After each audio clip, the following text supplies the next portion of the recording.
Hi guys, इस video में मैं आपको 5 ऐसी साइकोलॉजी बुक्स के बारे में बताऊंगा जो सबको पढ़नी चाहिए और इन बुक्स को पढ़ के आप अपनी मेंटल, इमोशनल, सोशल तीनों लाइफ को फिक्स कर सकते हो। हर बुक में से मैं आपको एक प्रैक्टिकल टिप दूंगा जिसे आप डे 1 से इंप्लीमेंट करके अपनी लाइफ को सिग्निफिकेंटली इंप्रूव कर सकते हो। So let's start the video. First book है द हैप्पीनेस एडवांटेज। इस बुक के थ्रू आप अपनी मेंटल हेल्थ को कंप्लीटली फिक्स कर सकते हो बिकॉज ये बुक सक्सेस और हैप्पीनेस की इक्वेशन को आपके लिए कंप्लीटली चेंज कर देगा। जहां नॉर्मल मीडियोकर लोग ये सोचते हैं कि सक्सेस पाने के बाद हम हैप्पी होंगे, ये बुक इस चीज को कंप्लीटली ऑपोजिट वे में दिखाती है और दिखाती है कि कैसे अगर आप हैप्पी हो तभी सक्सेसफुल होगे। ऐसा क्यों होता है? क्योंकि ये हमारी डीप ह्यूमन साइकोलॉजी में है। क्योंकि जब हम जंगल में रहते थे और जब हम हैप्पी नहीं होते थे, हम सैड होते थे, एंशियस होते थे, तो हमारी बॉडी थ्रेट में फील करती थी। थ्रेट में फील होने की वजह से हम फाइट और फ्लाइट मोड में चले जाते थे। फाइट और फ्लाइट मोड में हमारे सेंसेस बहुत कंस्ट्रेंड हो जाते थे। हम कॉन्स्टेंटली एनवायरमेंट में थ्रेट ढूंढ रहे होते थे, जिसकी वजह से हम कभी भी प्रोडक्टिव और क्रिएटिव नहीं हो सकते थे। प्रोडक्टिविटी और क्रिएटिविटी के लिए हमें हमेशा रिलैक्स्ड माइंड चाहिए। उसके लिए हमें सेफ फील होना बहुत जरूरी है। जो हैप्पीनेस हमें सेफ फील कराती है। जैसे ही आप हैप्पी होते हो, इस बुक में एक्सपेरिमेंट्स के थ्रू दिखाया गया है कि आपकी क्रिएटिविटी और प्रोडक्टिविटी कितनी इंक्रीज हो जाती है। जैसे कि इस बुक में दो ग्रुप ऑफ स्टूडेंट्स लिए, दोनों स्टूडेंट्स को पजल सॉल्व करने के लिए दिए। एक ग्रुप को बस सिंपली बोला आंख बंद करके अपनी हैप्पी मेमोरीज इमेजिन करो। उस ग्रुप ने जब अपनी हैप्पी मेमोरीज इमेजिन करी और पजल सॉल्व किया, उन्होंने compare to the second group faster puzzle solve किया और मोर क्रिएटिवली उन्होंने सॉल्व किया। और वो ये चीज क्यों कर पाए? क्योंकि काम करने से पहले उन्होंने अपने माइंड को हैप्पीनेस के लिए प्राइम किया। इसकी वजह से उन्होंने सेफ फील किया। सेफ फील होने की वजह से उनका माइंड फाइट और फ्लाइट मोड में नहीं था। उनका माइंड क्रिएटिवली और प्रोडक्टिवली सोच पाया। वहीं पे दूसरी टीम जो एंशियस थी कि एक्सपेरिमेंट क्यों हो रहा है, मैं कर भी पाऊंगा या नहीं कर पाऊंगा पजल, उसकी वजह से परफॉर्मेंस डिटीरियोरेट हुई। यही चीज महेंद्र सिंह धोनी करते हैं। वो अपनी टीम को सेफ फील कराते हैं। वो बोलते हैं guys don't worry about the cup, go out and have fun. जैसे ही वो कप का प्रेशर, विनिंग का प्रेशर अपनी टीम पे से हटा देते हैं, उनकी टीम बहुत अच्छा परफॉर्म करना शुरू कर देती है। इस वजह से is one of the most successful captain. So again this book teaches you how happiness leads to success and it's not the other way around that the mediocre society tries to teach you कि एक बार successful बन जाओ तो ही happy होगे। And simple implementable principle from this book is कोई भी काम करने बैठ रहे हो, स्पेशली कोई इंपॉर्टेंट प्रोडक्टिव काम, उससे पहले सिर्फ 20 सेकंड्स के लिए बैठ के कोई हैप्पी मेमोरी को इमेजिन कर लो। उसकी वजह से माइंड हैप्पीनेस के लिए प्राइम हो जाएगा एंड उसकी वजह से आप उस काम को और प्रोडक्टिवली और क्रिएटिवली कर पाओगे। नेक्स्ट बुक है द 4 एग्रीमेंट्स। ये बुक आपकी सारी सोशल लाइफ प्रॉब्लम्स को फिक्स कर देगी। स्पेशली इसमें 4 प्रिंसिपल्स के बारे में बात करी है। उसमें से एक मेरा फेवरेट प्रिंसिपल जो मैं आपके साथ शेयर करूंगा वो है don't take anything too personally. हर इंसान के दिमाग में खुद की दुनिया चल रही होती है, खुद का स्ट्रेस चल रहा होता है। हर इंसान की मेंटल एनर्जी 95% टाइम सिर्फ अपने बारे में सोचने में लगी हुई होती है। तो अगर वो आकर आपके ऊपर कोई नेगेटिव कमेंट करता है और आप उस नेगेटिव कमेंट को सीरियसली लेकर उसके उस 5% टाइम को जो वो आपके ऊपर स्पेंड कर रहा है उसको इतना सीरियसली लेकर अपने 95% टाइम को वेस्ट कर लेते हो कि इसने मुझे इतना खराब क्यों बोला, इसने मेरे साथ ये क्यों किया, तो आपसे बड़ा स्टूपिड कोई नहीं है। इस बुक से सिंपली ये चीज सीखी जा सकती है कि don't take people's opinion seriously, take their expertise seriously. इसका मतलब ये कि सबके पास ओपिनियन होगी। एक इंजीनियरिंग स्टूडेंट के पास ओपिनियन होगी स्टॉक मार्केट में कैसे इन्वेस्ट करना है। एक बुढ़े अंकल के पास ओपिनियन होगी कैसे इस जॉब में पूरे टाइम लगे रहो तभी सक्सेसफुल बनोगे। हर किसी के पास ओपिनियन होगी, पर आपको हर किसी की ओपिनियन नहीं सुननी, आपको सिर्फ एक्सपर्ट्स की सुननी है। अगर आपको इंजीनियर बनना है तो एक्सपर्ट्स की सुनो। कौन है वो एक्सपर्ट इंजीनियर? इलॉन मस्क एक एक्सपर्ट इंजीनियर है, सत्य नडेला एक्सपर्ट इंजीनियर है। सिर्फ उनकी सुनो और सबको ब्लैंक आउट कर दो। यस, अपने पेरेंट्स की भी मत सुनो। वो आपको हमेशा सेफ रखना चाहेंगे और वो सेफ्टी के लिए सिर्फ वो मीडियोकर चीजें जो सोसाइटी में उनके फ्रेंड सर्कल में चल रही है वही एडवाइसेस आपको देंगे। नहीं, सिर्फ एक्सपर्ट्स की सुनो। Don't take anything too personally.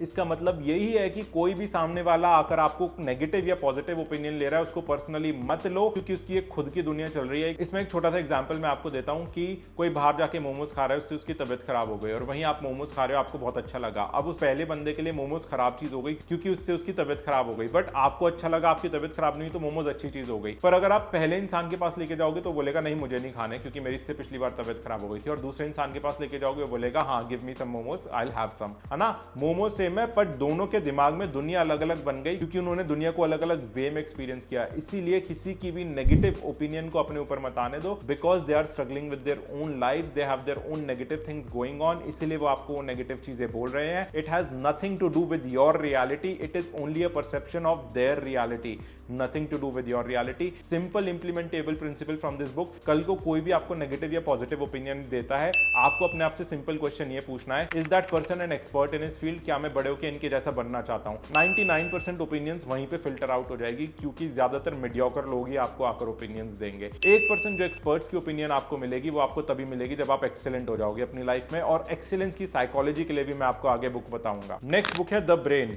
Very very powerful book, very easy to read book. ये आपको ब्रेन के बारे में सब कुछ बताएगी। इसमें सबसे इंपॉर्टेंट प्रिंसिपल जो मुझे ब्रेन का लगा वो ये था कि ब्रेन इमेजिनेशन और रियलिटी में फर्क नहीं कर पाता। जो आप आंख बंद करके इमेजिन करते हो ब्रेन को वो भी रियल लगता है और वो उस चीज के लिए मेमोरी बना लेता है। फॉर एग्जाम्पल, आप शिमला नहीं गए, आपने शिमला की बहुत सारी गूगल इमेजेस देखी, आपने आंख बंद करके डिटेल में शिमला को इमेजिन किया, तो ब्रेन एक मेमोरी बना लेगा कि जैसे कि आप शिमला गए थे। और इस चीज को लोगों ने कई अलग एक्सपेरिमेंट्स में भी ट्राई किया। For example, 2 group of students थे, एक स्टूडेंट्स को बोला आप रोज जिम जाओ फॉर 1 मंथ, और एक ग्रुप को बोला कि आप घर पे बैठ के सिर्फ इमेजिन करो कि आप जिम में हो और डिटेल में इमेजिन करो कि आप पुशअप्स कर रहे हो, पुलअप्स कर रहे हो, सिर्फ इमेजिन करो। तो ब्रेन ने दोनों ग्रुप्स में मेमोरी बना ली। पहला ग्रुप फॉर श्योर ज्यादा स्ट्रांग हुआ, 30% ज्यादा स्ट्रांग हुआ बिकॉज वो जिम जा रहा था, पर दूसरा ग्रुप भी 15% ज्यादा स्ट्रांग हुआ क्योंकि वो चीजें इमेजिन कर रहा था। उसके ब्रेन ने वो मेमोरी बना ली थी जिसकी वजह से उसके ब्रेन को लगा कि वो सच में जिम गए थे। तो इस चीज को हम विजुअलाइजेशन भी कहते हैं। इसका यूज स्पोर्ट एथलीट्स बहुत करते हैं। फॉर एग्जांपल, अभी मैं टीवी सीरीज देख रहा था फॉर्मूला 1 ड्राइव टू सर्वाइव, उसमें भी दिखाया था कि कैसे फॉर्मूला 1 की रेस में जाने से पहले रेसर 10 मिनट लेटता है, आंख बंद करके पूरी रेस को इमेजिन करता है, कैसे वो गाड़ी चलाएगा फ्रॉम स्टार्टिंग टू एंड, कैसे हर टर्न पे वो ओवरटेक करेगा, स्लो डाउन करेगा, एक एक चीज इमेजिन करता है। उसकी वजह से उसके ब्रेन में मेमोरी क्रिएट हो जाती है एज इफ वो पहले ही उस रेस में जा चुका है, पहले उस रेस को जीत चुका है। माइकल फेल्प्स जो दुनिया के बेस्ट स्विमर है वो भी इस विजुअलाइजेशन टेक्निक को यूज करते हैं। अब ज्यादातर लोग ये विजुअलाइजेशन टेक्निक क्यों नहीं यूज कर पाते? क्योंकि वो स्टूपिड चीजें विजुअलाइज करते हैं। आंख बंद करके मैं अमीर बन रहा हूं, आंख बंद करके मेरा घर अब बड़ा हो रहा है, आंख बंद करके मेरे पास अच्छी गाड़ी आ रही है, इतनी स्टूपिड मटेरियल चीजें विजुअलाइज करते हैं और इस ग्रीड की मड में डूबते रहते हैं। इंस्टेड आपको अपने एक्शन विजुअलाइज करना है। फॉर एग्जांपल, आपके एग्जाम्स आ रहे हैं, आपको रोज 10 मिनट बैठ के सिर्फ ये इमेजिन करना है कि आप रोज 8-8 घंटे पढ़ रहे हो, 6-6 घंटे पढ़ रहे हो, पूरे फोकस से पढ़ रहे हो, आपको सब कुछ याद हो रहा है। आपको अपने एक्शंस विजुअलाइज करना है, जो इमीडिएट एक्शंस, इंपॉर्टेंट एक्शंस आप लेने वाले हो उनको विजुअलाइज करना है। अगर आपने रोज ये 10 मिनट करना शुरू कर दिया, it will significantly change your life and आप ज्यादा कॉन्फिडेंट हो जाओगे अपने एक्शंस को लेने के लिए।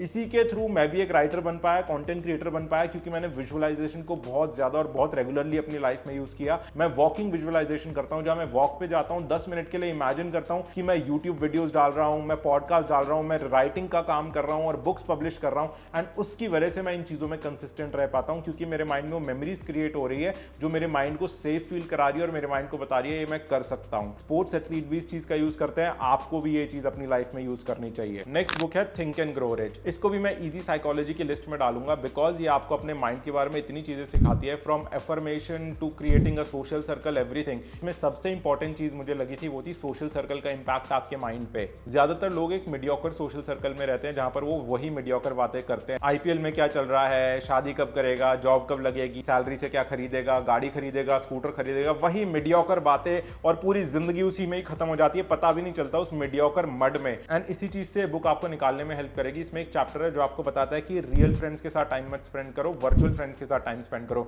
वर्चुअल फ्रेंड्स जो आपको बायोग्राफीज में मिलेंगे, biography of Abraham Lincoln, biography of APJ Abdul Kalam, biography of Elon Musk. जब भी आप किसी की बायोग्राफी पढ़ते हो, आप इतना ज्यादा उनकी लाइफ में घुस जाते हो कि वो आपके माइंड पे एक इंप्रिंट छोड़ के चले जाते हैं, आपकी डिसीजन मेकिंग को चेंज करके चले जाते हैं, क्योंकि वो लाइफ को अलग अलग तरीके से जीना सिखाते हैं। ऐसे मेरी लाइफ पे सबसे ज्यादा इंपैक्ट किया है रिचर्ड ब्रांसन की बायोग्राफी ने, इलॉन मस्क की बायोग्राफी ने, बराक ओबामा की बायोग्राफी ने। इन लोगों ने इतना डीप इंपैक्ट किया मेरे माइंड में, इन्होंने मुझे रिस्क टेकर बनाया, एडवेंचरस बनाया, इन्होंने दिखाया लाइफ कितनी बड़ी हो सकती है। वहीं पे अगर मैं अपने मीडियोकर फ्रेंड सर्कल के साथ हैंग आउट कर रहा होता आज तक, तो अभी तक सिर्फ यही सोच रहा होता अगली गाड़ी कब खरीदूं, अगला फोन कब खरीदूं, बस यही सोच रहा होता कि ये सब चीजें कब खरीदूं, और इसी रेस में लग लग के कब बूढ़ा हो जाता, कब मर जाता, रिग्रेट से पता भी नहीं चलता। So read biographies, at least 1 biography every month and you will create a virtual friend circle जो आपको अलग तरह की एडवाइस देंगे, अलग तरीके से जीना सिखाएंगे। Very very powerful book think and grow rich. Last book है मास्टरी। ये बुक है एक्सीलेंस वाली साइकोलॉजी के ऊपर। एक्सीलेंस की साइकोलॉजी आपको लाइफ में हर प्रॉब्लम को सॉल्व करने में हेल्प करेगी। लाइफ में सबसे बड़ा इशू किस चीज का होता है? लैक ऑफ मनी का।